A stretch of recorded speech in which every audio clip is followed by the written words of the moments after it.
Well, hello everyone. Welcome back to another Massachusetts Central Radio Show. I'm your home host, Mike Mo here for another one of these. I haven't done one of these in a while, so hello everybody. Welcome back. I'm sorry I didn't record one last night.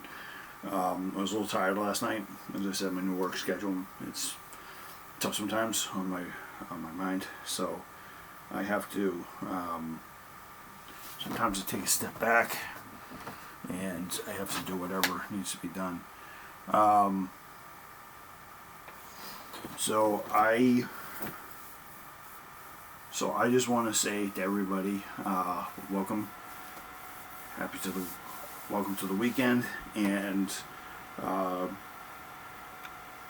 everything else.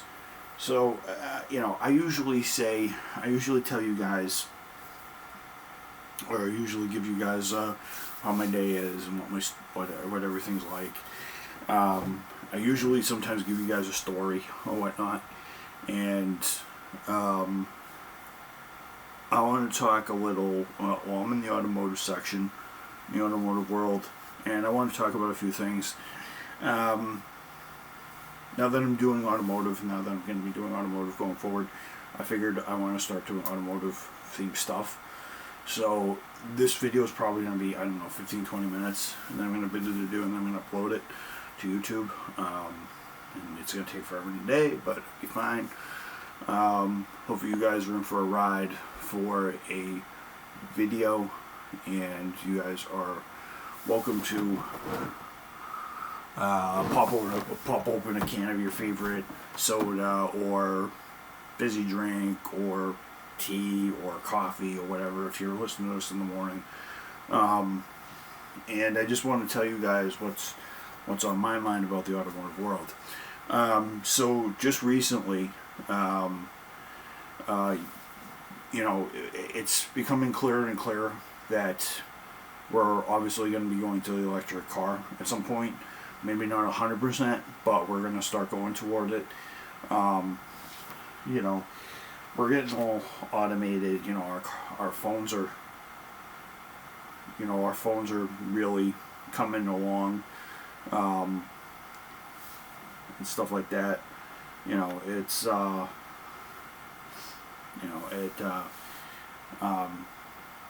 phones are coming along, and we're trying to do our best to connect ourselves with the outside world, and it's amazing that we can connect ourselves with the outside world. We can share videos, photos.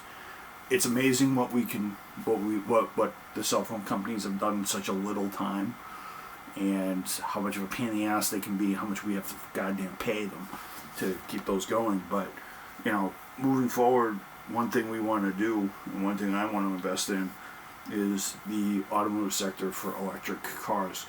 Now, a lot of you out there who own a gasoline-powered car, whether it be a muscle car or a sports car or something that makes a big, loud, shouty noise, don't worry, I still love those cars.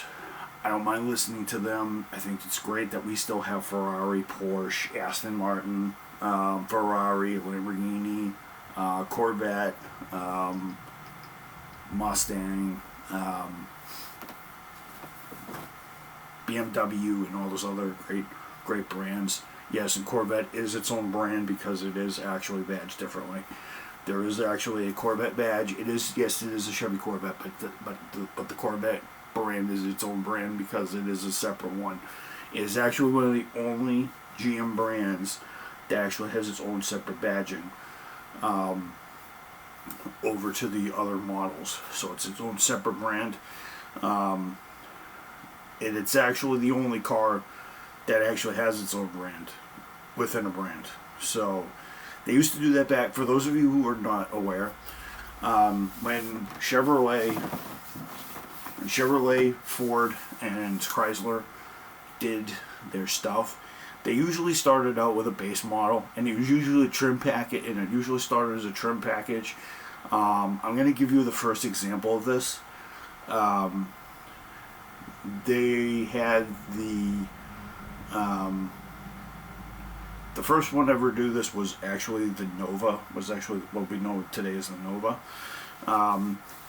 back in '63, back in '62, '63, Chevy introduced the Chevy 2, and what ended up happening is the Chevy 2 got a package in '63 called the Nova package, and basically what you could do was you could put a trim package on a car, and it used to be usually an option set. You usually could get the way you could get a Chevy 2, the way you could differ a Chevy 2 from a Chevy Nova was a Chevy 2 was more 4-cylinder, 6-cylinder. It was mostly a grandma grocery getter back in the 60s, early 60s. You could buy one, I think, for like, I don't know, it was like $1,500, $2,000, depending on what you wanted to get. It was a really dirt cheap car. You could buy it. You could actually buy it on your salary. So if you worked really hard for 1 year,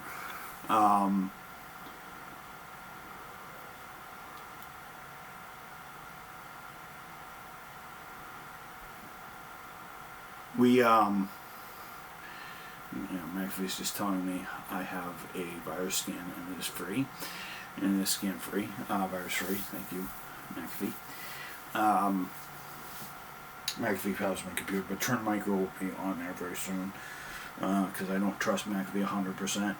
It sounds like McCaffrey, which is the last name of one of my good friends, Megan. But yeah, we'll get off to that other. So when you got to the Nova package, you got a V8 or something. You either got a 283 or you either got a 283 or a 327. The 283 would come with like 250 horsepower, 260 horsepower, whatever. And then the 327 used to be 300, and then eventually you got the SS package. The SS package would be the start of what would be the muscle car era, and it was a little mini runabout that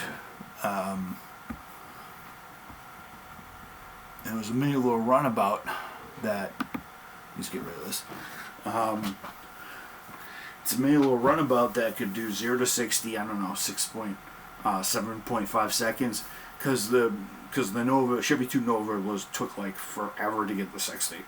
The 4-cylinder one I think took like 14 seconds, and I think the 6-cylinder took like 11 seconds or something like that. Some really super slow. This is a 2,500. This is a 2,500 pound car back in the day, and then when you added a V8, it was like 2,800 pounds. It was a light car, and it was very good.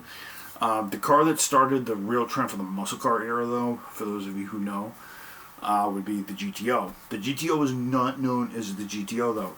It was known as a Pontiac Tempest. The GTO was a package. Then in '64, it was the Tempest GTO. Then in '64 on, I think it was '64, '65, they created a big hit. They sold millions, they sold hundreds and thousands like hotcakes, I believe.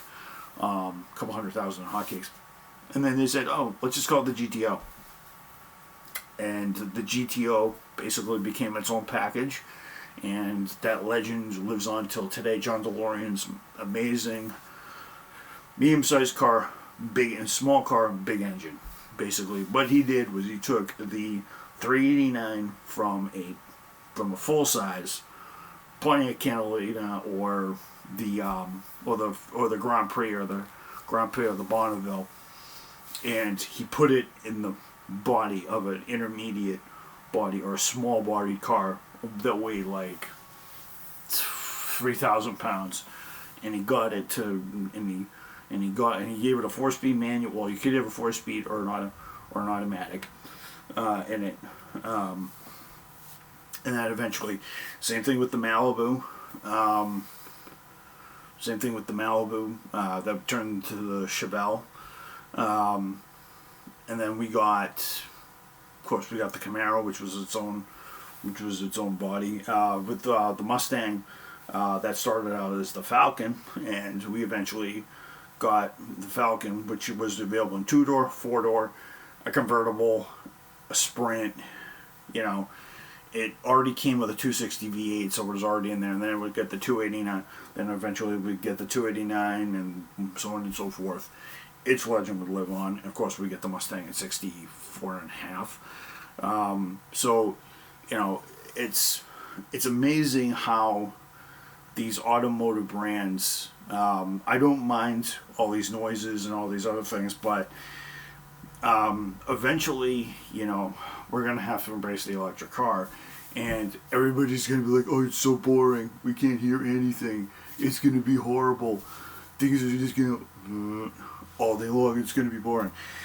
I just want to say right now, I've actually been in a couple of hybrid Priuses before. Yeah, they're not very, that's not what we're going to be getting, folks, because those are gasoline powered, not, those things are gasoline and electric powered, and those things are like a little small little thing.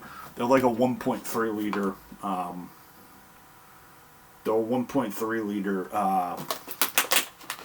they're 1.3 or 1.5, I can't remember which, they're very small. They're only 1.3 to 1.5 four-cylinder engine. Actually, I don't think it's even a 4, I think it's a 3. 3-cylinder engine, or 4-cylinder engine, whatever it is. That's not going to be the case. Electric motors are going to be so much more advanced, and it's going to make a Prius look slow. I mean, once we get the ability to get, I mean, there's electric cars in the lineups of different auto manufacturers. I know the Sparks one in Chevy's lineup. These are going to make those are going to make those little Econo boxes that cost 50, 20, that, you know, the Japanese make $25,000, is going to make those little things look teeny tiny and underpowered and all this other stuff. Because let me just face it, let me just put it out there. One of those cars, a Toyota Prius, only has like 100-something horsepower. The electric engines that we have now, thanks to Tesla, Volkswagen soon, and BMW and everybody else, Toyota, they're all going to be more powerful than most of the hybrids we have today. And while those hybrids may not sound very good, and while those electric cars may not sound very good, of course they're going to be able to pump fake noises out of the exhaust and everything like that. So we're going to figure out something.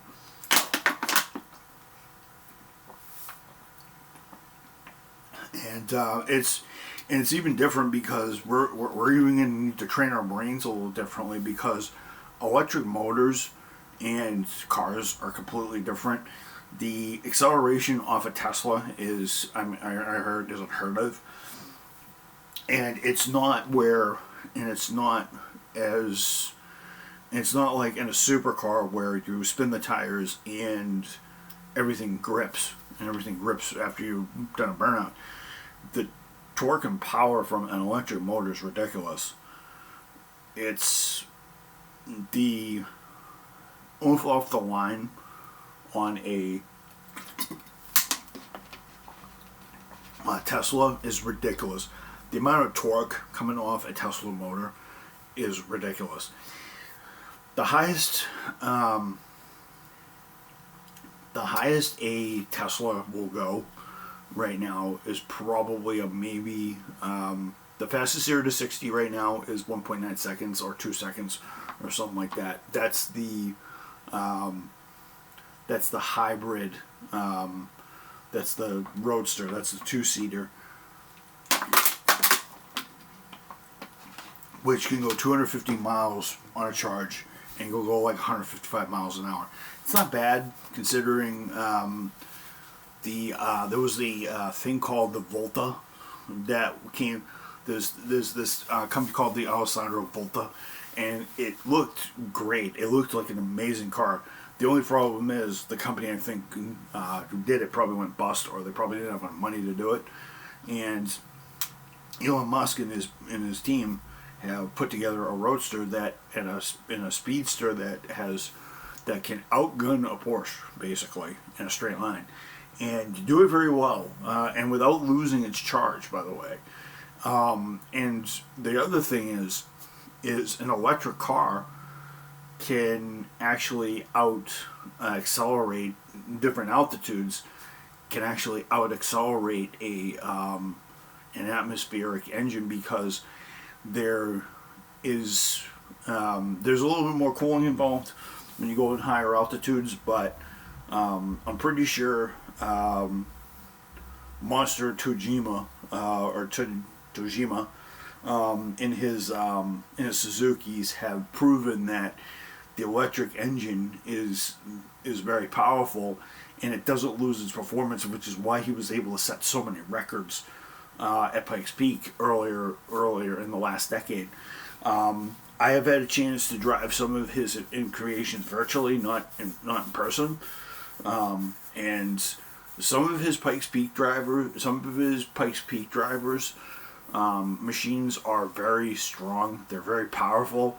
They're not for the faint of heart. They're not meant for rallying, or they're not meant for street use. These things are very powerful. They are like Formula One or LMP1 cars for the dirt, basically. They're not even LMP1 cars. They're not even hypercars. They're basically freaking.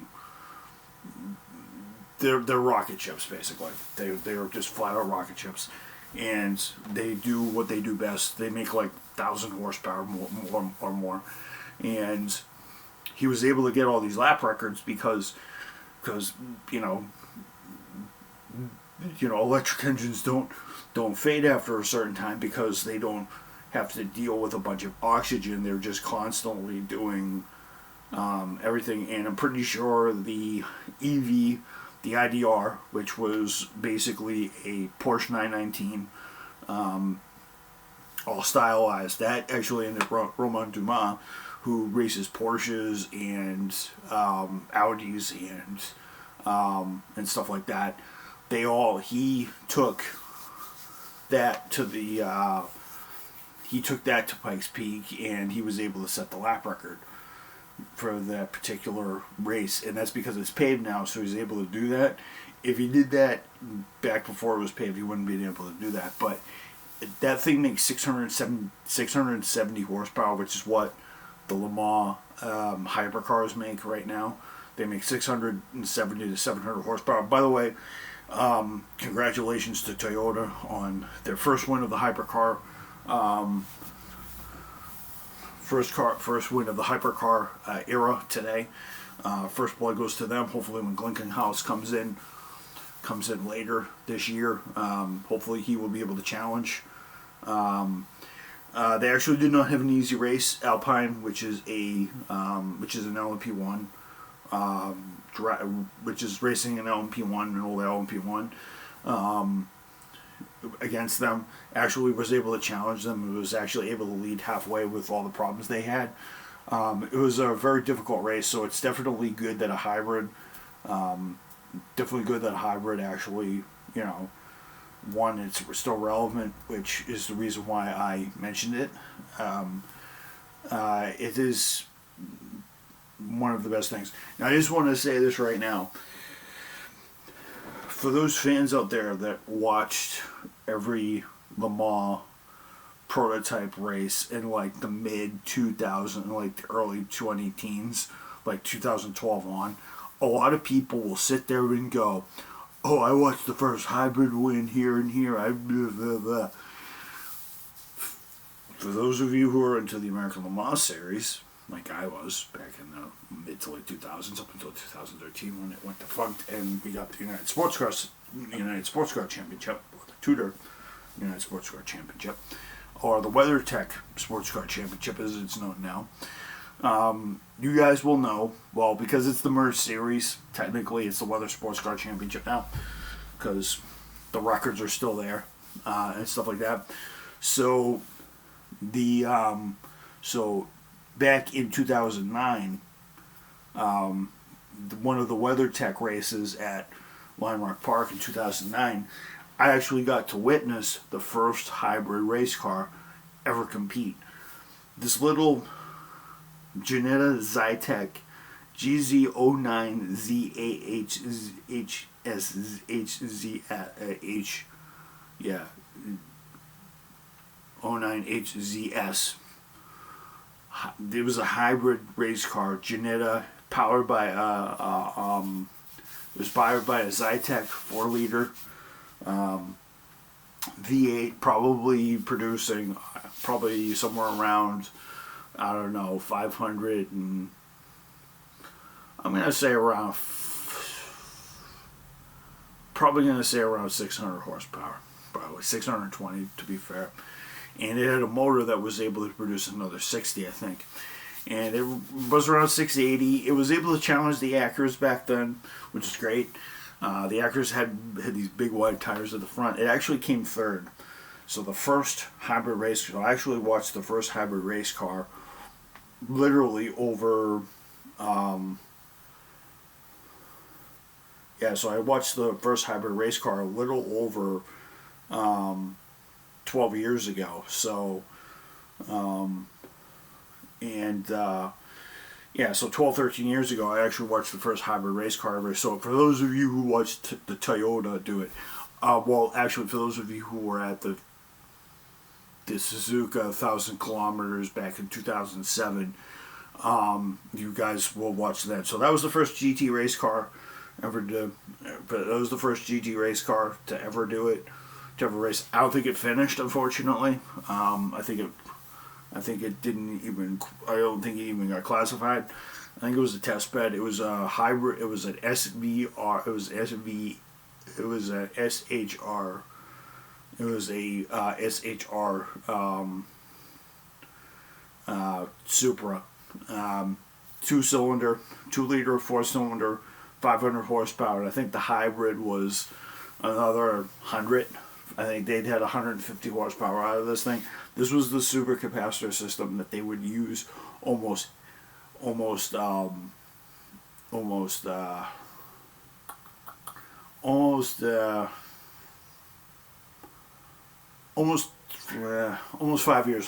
6 years later, actually 2012, or would develop it in 2011, 2012, and then they race it at Le Mans in 2012 with the TSO 10. So you can almost bet that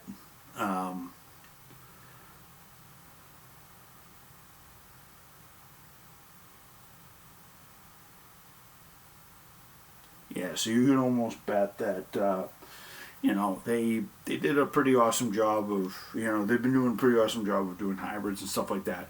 So I just wanted to open up the new series, open up a new series. So this is going to be radio show. So this is our new sector on the radio show. So this is going to be the radio show episode 189. Actually, is this 189? It's either 170. I think this is 189. Yeah, it's 189. 190 would have been today, but I skipped yesterday. So 189 will be the Automotive Talks, and this is going to be video number 1. So I hope you guys enjoyed this. I certainly did. I'm hoping to talk to you guys more about this going forward. I'm going to pick certain nights when I'm going to do this. I'm not going to talk about this every night because I'll bore you guys half to death. But I think our future of electrification and hybrids is coming. Will we want to dump more money into it soon? Yeah. I definitely want to see the EVs. I definitely want to see our government certainly do it.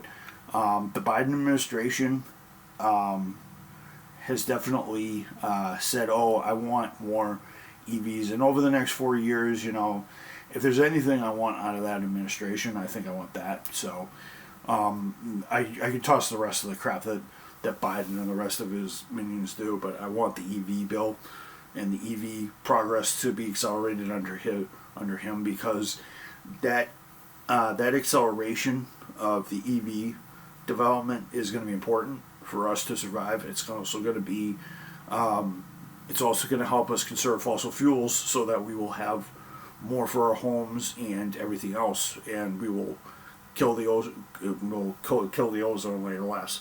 if you can put it that way. But I hope everybody just sits there and supports the new EV stuff.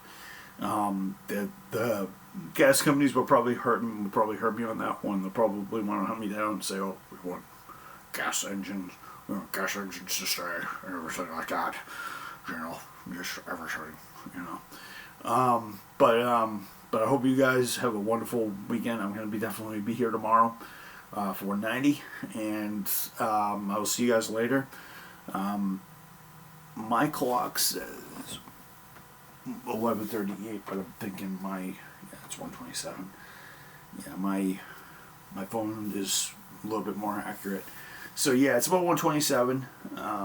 It's about 11:27, so I'm gonna start uploading this. It's gonna take a bit, but as usual, everybody, I'm your humble host, Mike Camone, here for an automotive talk. I hope you guys enjoyed this.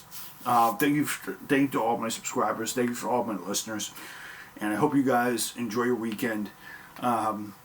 Everybody, let's stay safe. Let's do all the proper protocols. I'm not going to keep going over them because it's the same thing over and over and over again. You guys know. Social distance. Wear your mask. Sanitize your freaking hands like crazy. And if you haven't already, do get your vaccine. I have one in my system. The second one is coming another 12 days.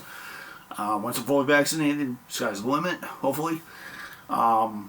We already have 200,000+ people already vaccinated in the first 100 days of Biden's thing. Even though it wasn't really Biden who got the vaccine stuff rolling, we know it was Trump. But yeah, everybody, I hope you guys just stay safe. Also, pray for the souls out there that we've lost either to COVID, natural causes. My grandmother, pray for the souls of my grandmother, my grandfather, April's grandmother, and also pray for my friends. Let them all stay strong. Let them persevere, and let them all overcome their obstacles, and let them help me overcome my obstacles, and help me stay strong, because I want to deliver the word on this channel. I hope you guys enjoyed yourselves today. Thank you for listening to me. If you guys were bored, if you're bored of me talking about cars, sorry, but I had to change it up today. This going forward, I'm going to probably maybe do a couple of these episodes a week, a couple episodes every month. I'm going to pick and choose when I'm going to do the automotive stuff, and stuff like that. I may do some tech stuff, because you guys already know I've already one unboxing video on my other channel, which is I do have another channel. I have a Kamo's vlog, or MC Radio Show Extra, so MCRSE. I do my unboxings and everything like that, and I will do certain stuff. So, and I'm gonna do a review on these. These are Beats Audio earbuds. I actually like those. Those are actually pretty cool. I may do a review on this channel or on that channel, but peace out, everybody, and I will see you guys later. Thank you all for watching. Good night, y'all. Good night, everybody, from good old Massachusetts here in Boston. Hope you guys enjoy yourselves. Have a good night. Take care, and have fun this weekend. If you don't want to have fun this weekend, please be responsible. Good night, everybody.